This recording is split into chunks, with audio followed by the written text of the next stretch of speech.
Esta entrañable e sincera recopilación trata dunha rapaza chamada Branca. Está namorada dun rapaz, Luís. Branca ía todos os días ao colexio para saber as novas de Luís, pero un día vai ao médico e dille que ten hepatite, polo que tería que estar sen saír 6 semanas.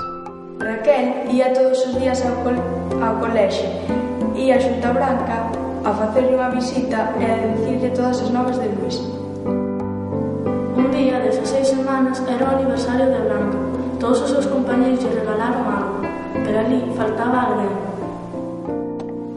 O seu agasallo preferido foi un álbum de fotos, no que podería ir colocando todas as fotos de todos os momentos.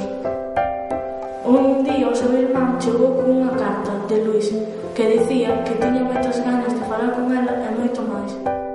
Luís tiña un pombal de pombas mensaxeiras. Un día pídelle a Branca que vai ata o pombal, que ese día regresarán as pombas.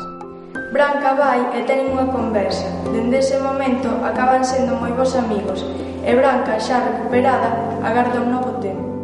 Este é un breve resume do conto. Nós recomendamos este conto xa que é interesante, moi fácil de ler, é corto. Este libro está escrito por Agustín Fernández Paz.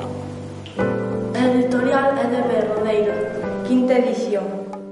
Animámosvos a todos a que leades este libro. Esperamos que vos guste.